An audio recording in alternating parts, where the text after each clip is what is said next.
할렐루야. 네, 따라합니다. 나그네가 되었음이라. 지난주에는 히브리인으로서의 정체성을 잃지 않고 애굽 사람의 모든 지혜를 배워서 말과 하는 일에 능한 모세가 40살이 되어서 동족을 돌아보고자 하다가 그만 살인을 저지르는 과정을 살펴보았습니다. 물론 동족을 사랑하는 마음으로 학대하는 애굽인에 대해서 의분을 내어 살해까지 했지만 그것은 기도 없이 행한 매우 충동적이고 경솔한 행동이었습니다. 우리는 때로 기도보다는 내 생각을 앞세워서 행하며 그것이 정의이고 사랑인 줄 착각할 때가 있습니다. 내가 여러분을 위해서 이런 일을 했다고 교만에 빠지게 하기도 합니다. 그러나 그것이 오히려 이웃의 마음을 상하게 하고 하나님의 마음을 아프게 하는 죄로 나타날 수 있음을 알아야 합니다. 선이든 아니든 죄는 결코 감출 수 없죠. 하나님의 공의 앞에 반드시 드러나게 됩니다. 지난주에 이렇게 정리를 해드렸습니다. 하나님께서도 당연히 이 모세의 살인 행위에 대해서 기뻐하지 않으셨습니다. 탐탁히 않게 생각하셨습니다. 모세는 애굽 감독을 죽인 일이 완전 범죄인 줄 생각했는데 하루도 안 되어서 탄로가 나버렸죠. 여러분, 모세가 운이 없어서 이 살인 사건이 발각이 된 것입니까? 아닙니다. 이 사건은 하나님께서 모세의 범죄가 드러나게 하시고 그를 장차 하나님 나라의 도구로 쓰시고자 연단하시려고 미디안 광야로 불러내신 사건이었습니다. 조금만 더 다듬으면 바로 거기서 이스라엘 백성을 이끌고 나올 수 있겠다 판단하셨을지도 모르겠습니다. 그러나 모세의 이 성급한 행동으로 인하여서 충동적인 행동으로 인하여서 하나님께서는 당신의 계획을 많이 미루시고 오랫동안 모세를 연단시키고자 하셨을 것입니다. 애굽에서 왕족으로 평안을 누리던 모세는 하룻밤 만에 바로에게 쫓기는 신세가 되어버리고 말았습니다. 물론 안타까운 일이기는 합니다. 성경은 이 떠나는 사건을 하나님 구원 역사의 굉장한 전환의 시기로 기록하고 있습니다. 어쩌면 하나님께서는 우리 인생을 떠나도록 이끄시는 분이기도 합니다. 바꿔서 얘기하면 우리 모두 다 떠나는 인생입니다. 옆에 분하고 눈 맞추시면서 인사할까요? 당신은 떠나는 인생입니다. 떠나야만 하는 인생이에요.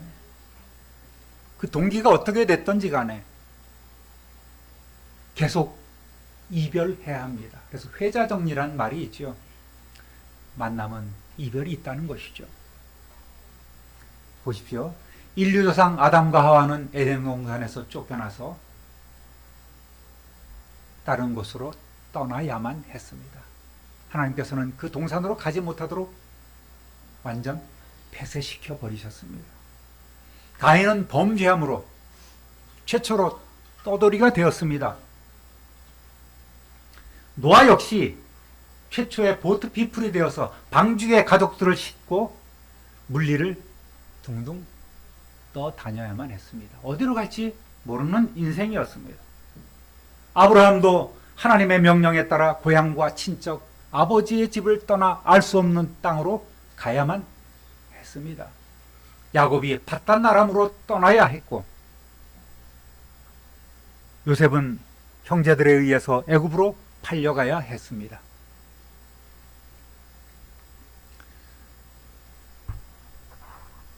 우리들 역시 크고 작든 떠나는 삶을 살아가야 합니다. 배움을 위해서, 직장을 위해서, 가정을 꾸리고 고향을 떠나고 부모의 곁을 떠납니다. 언젠가 좋은 날을 기대하며 떠나는 것이 우리의 모습이지요. 우리는 모두 떠나는 인생이 되어야 합니다. 배움을 위해서 떠나고 직장을 위해서 떠납니다. 가정을 꾸리고 또 가정을 꾸리고 고향을 떠나고 부모의 곁을 떠나갑니다. 언젠간 좋은 날을 기대하면서 떠나는 것이 우리의 모습이지요. 그래서 성경은 우리를 나그네 인생이라고 부르고 있지 않습니까?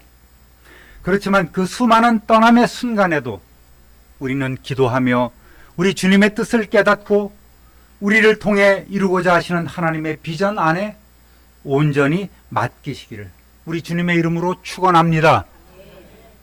애굽을 떠나게 하신 하나님께서 모세를 어떻게 다루어 가실까요? 출애굽기 2장 15절 함께 읽어보겠습니다.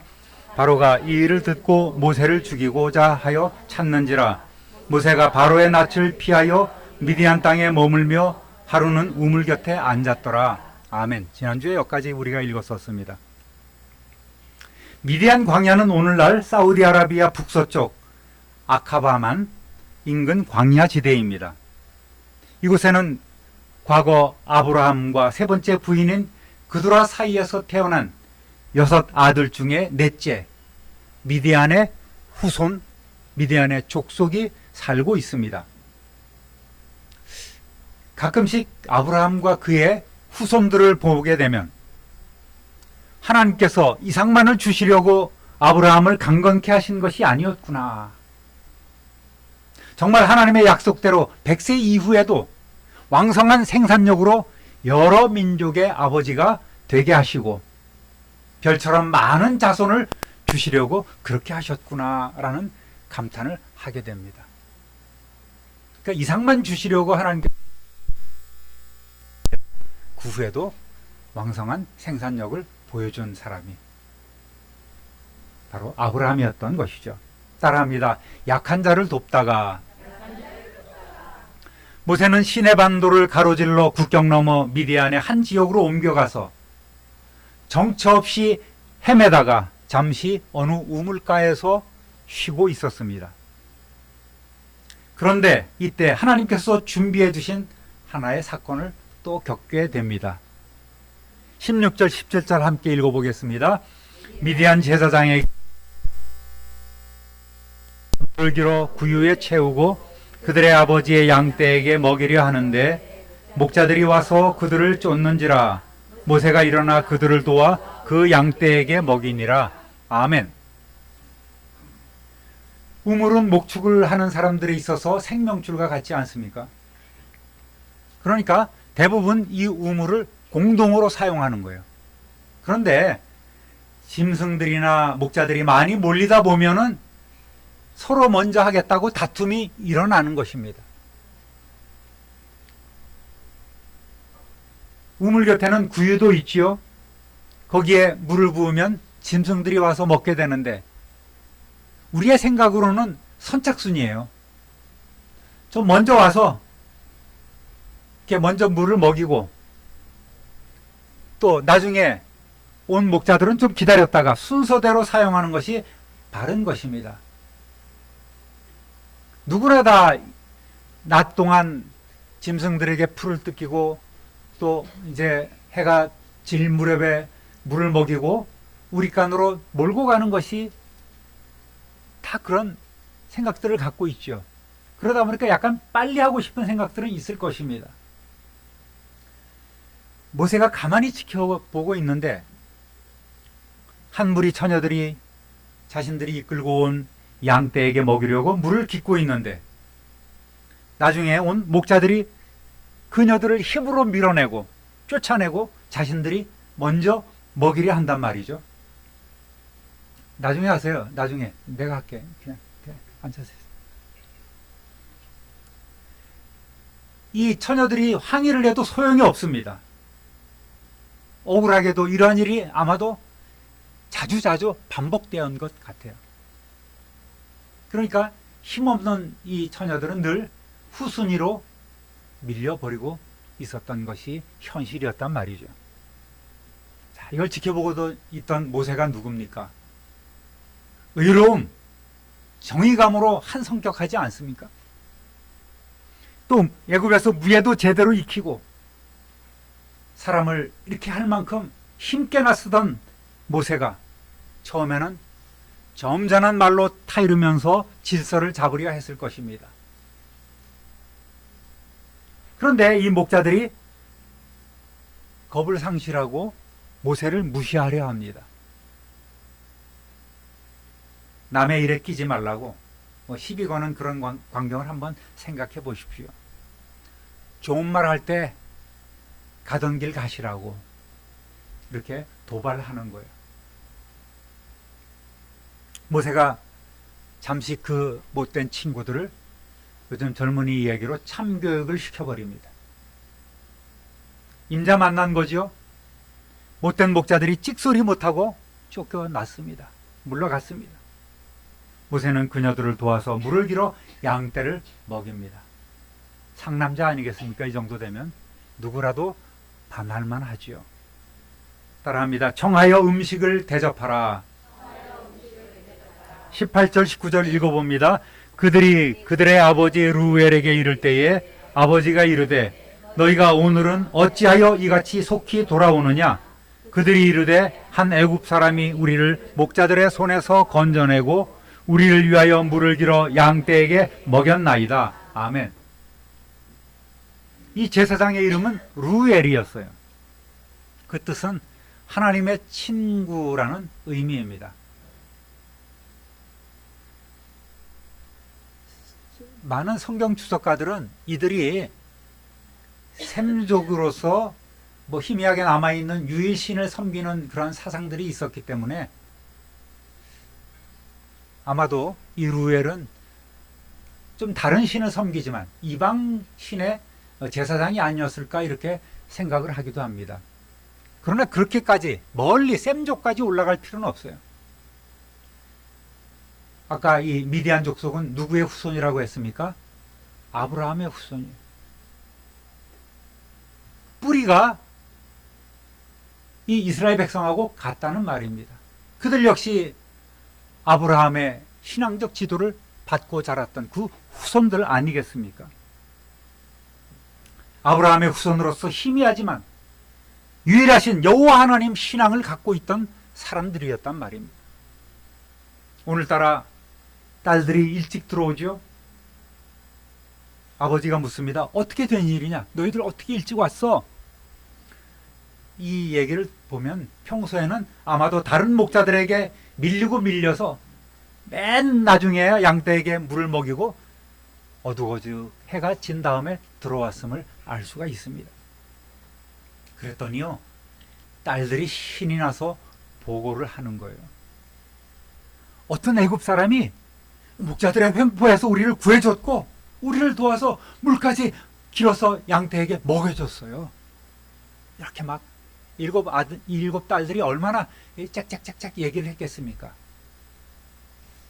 당연히 모세의 모습은 이들 눈에 빛을 볼 때에 약간 좀 꾀죄죄해 보이긴 했어도 애굽의 품에 있는 귀족의 모습 아니었겠습니까? 그런데 그 애굽 사람이 못된 놈들 손에서 자기들을 구해줬을 뿐만 아니라 물을 길어서 양떼까지 먹여주었다는 거예요. 이 말을 들은 루엘은 당장 그를 초청해서 은혜를 갚도록 딸들에게 명령합니다. 20절 함께 읽어보겠습니다. 아버지가 딸들에게 이르되 그 사람이 어디에 있느냐? 너희가 어찌하여 그 사람을 버려두고 왔느냐? 그를 청하여 음식을 대접하라 하였더라. 아멘. 아마도 딸들은 자신들에게 호의를 베푼 낯선 나그네에게 선뜻 또 차마 집으로 가시자고 청하지는 못했을 것입니다. 어쩌면 잠시만 기다려주세요 하고 집으로 왔을지 모르겠습니다. 먼저 아버지에게 여쭙는 것이 자녀의 그 정숙한 모습 아니겠습니까? 특별히 이 처녀들이 모르는 외간 남자를 그날 봤다고 좀 도움을 받았다고 집으로 이끌어 들이는 것은 아니었다는 생각을 해볼 수가 있습니다. 어쨌든 딸들은 아직 우물가에 머물고 있는 모세를 집으로 초대합니다. 그리고 풍성한 저녁을 대접하고 있습니다. 우리의 이웃들에게 선의를 베풀면 좋으신 하나님께서는 반드시 좋은 것으로 갚아주십니다. 또 도움을 받았으면 은혜를 갚는 것이, 은혜를 잊지 않는 것이 당연히 우리의 삶에 필요하죠. 그래도 내가 베풀었다고 내게 뭔가 다시 돌아오기를 너무 기대해서는 안 됩니다. 그것은 어떤 조건적인 도움이 될 거예요. 그저 나누고 그것으로 잊어버리는 것이 참된 복이 될 줄로 믿습니다. 그러한 성도 되시기를 우리 주님의 이름으로 축원합니다. 늘 베풀면서 하나님의 이 복의 통로로 쓰임받는 그러한 삶, 요즘 보면 꼭 이런 게 필요한 것 같아요. 더울 때, 힘들고 어려울 때 정말 이웃 가운데 선풍기 하나로 이 무더운 여름을 나는 어른들이 있지 않을까, 그런 염려를 갖고 한번 그들을 대하는 것도 좋은 일이 아닐까 생각을 합니다. 그래서 이번 주에는 우리 지하를 좀 이 동네 어르신들한테 개방을 하려고 그래요. 동네 어르신들이 이 더운데도 그 공원에 그 정자 밑에서 이렇게 계신 거 보면 좀 마음이 좀 안타깝기도 합니다. 그래서 이번 주는 언제라도 이렇게 와서 쉴 수 있도록 낮 시간에 지하에 이렇게 열어놓고 차도 마시고 쉴 수 있도록 그렇게 하려고 합니다. 따라합니다. 잠시의 안식 후에 21절 22절 함께 읽습니다.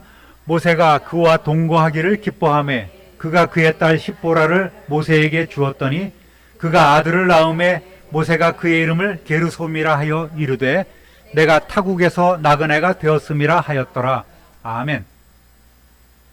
많은 대화를 나누면서 루엘은 일정한 거처 없이 떠도는 모세에게 자신의 집에서 함께 지낼 것을 권유합니다. 모세 역시 특별한 계획이 없던 터라 흔쾌히 승낙합니다. 함께 양떼를 돌보고 또 가족들을 지키면서 그렇게 살기로 작정을 했습니다. 지금 애굽의 상황은 모세가 돌아가기에는 굉장히 무리합니다. 또 자신의 사명이나 동족들을 위해서 해야 할 구체적인 일도 아직은 생각나지 않습니다. 차라리 이곳에서 좀 기반을 닦으면서 하나님의 뜻을 묻고 후일을 도모하는 것이 더 낫다는 생각을 한 것입니다. 자연스럽게 남자가 굉장히 귀한 집이죠. 딸들만 7입니다. 그래서 루엘은 자신의 딸과 결혼할 것을 권했습니다. 당신도 40이 넘었으니 좀 가정을 꾸리기에도 늦은 나이 아니겠습니까? 그러니 내 딸들 중에 한 사람을 택해서 결혼하시오. 모세 역시 이를 받아들여서 아마도 맏딸로 추측되는 십보라라는 딸과 가정을 이룹니다. 딸 부잣집 마사이가 된 거예요. 얼마나 참 그 형부 하면서 우리 식으로 얘기하면은 6 처제들이 얼마나 참 이렇게 잘 위해주고 또 사랑을 듬뿍 쏟아붓고 그렇겠지 않았겠습니까? 여호와 이레 준비하시는 하나님은 이렇게 타지에서도 모세가 쉼을 얻고 가정을 이룰 수 있도록 그렇게 이끌어 주셨습니다. 좋은 아내를 예비해 주셨습니다. 할렐루야. 정처 없이 쫓겨난 그의 인생도 하나님의 뜻 안에 몸담을 때에 이렇게 형통한 삶이 이루어지는 것이죠. 드디어 이들 부부에게도 아이가 태어났습니다. 그럼에도 모세의 마음 한켠에는 채울 수 없는 그 무엇인가가 남아있는 거예요. 그래서 첫 아이의 이름이 게르솜인데 그 게르솜 이름의 뜻이 내가 낯선 땅에서 나그네가 되었구나 라는 의미로 게르솜이라고 이렇게 지은 것입니다. 이스라엘 사람들에게는 그 이름이 참 의미가 있죠. 중요한 것 아니겠습니까? 이제 애굽에서의 화려한 삶을 걷어내고 자신의 참모습을 깨닫게 된 모세는 애굽에서 경험하지 못한 하나님과의 깊은 교제, 또 목자로서의 자세와 지도자로서의 경험을 쌓아가게 될 것입니다. 사랑하는 참변누리교회 성도 여러분, 성경은 우리 인생을 늘 나그네로 부르고 있습니다. 나그네라고 하는 것은 지역적인 의미도 있겠지만 잠시 이 세상에 머물다가 내 본향으로 돌아가야 하는 인생임을 생각할 때에 우리는 하루하루 좀 더 의미 있고 보람찬 생활을 하도록 힘써야 되겠습니다. 누구에게나 다 24시간은 주어지지만 그것을 허송세월하는 사람도 있을 것이고 의미 없이 허비해버리는 사람도 있을 것이고 1분 1초를 아껴가면서 살아가는 사람도 있을 것입니다. 이들의 미래는 어떻게 바뀔까요? 극명한 차이가 있을 것입니다. 그리고 장차 하나님 앞에 섰을 때에 우리에 대한 하나님의 평가도 다를 것입니다. 악하고 게으른 종이 될 것이냐, 착하고 충성된 종이라고 칭찬받을 것인가는 우리의 선택입니다. 저와 여러분의 몫입니다. 말씀을 받은 오늘 이후로 나그네 인생이라는 우리의 인생의 본질을 깨닫고 저 천국에 이르기까지 하나님의 지혜를 구하며 우리로 인하여 이웃도 복을 받을 수 있도록 서로 돕고 감싸면서 주님의 사랑을 실천하는 저와 여러분 되시기를 우리 구주 예수 그리스도의 이름으로 축원합니다. 축원합니다. 축원합니다. 존귀하신 하나님 아버지, 모세는 쫓겨 도망자의 신세가 되었음에도 어려움을 당하는 처녀들의 상황을 바꾸어주는 선한 일을 했음을 봅니다. 이 모든 것이 그를 광야로 이끄시고 좋은 집안을 만나게 하시고 또 복된 가정을 이루도록 하며 하나님과의 깊은 교제의 시간을 갖게 하시려는 하나님의 섭리였음을 오늘 저희들 확인하였습니다. 우리 역시 잠시 왔다가 가는 나그네 인생을 살아가고 있지만 그 주어진 시간 안에 이웃을 돌보며 섬기며 아름답고 복된 가정 이루며 하나님의 신실한 종으로서 충성스러운 청지기로서 살아갈 수 있도록 우리를 깨워주시고 새롭게 하여 주시고 오직 주님의 뜻대로만 인도하여 주시기를 소원합니다. 어려운 때를 살아가고 있지만 하나님 아버지, 이웃과 더불어 함께하며 또 우리 모두가 복의 통로가 되어서 하나님 앞에 참으로 귀하게 쓰임받는 삶이 될 수 있도록 함께하여 주옵소서. 성령 하나님, 우리를 온전히 지배하여 주옵소서. 우리 구주 예수 그리스도의 이름으로 축복하며 기도드립니다. 아멘.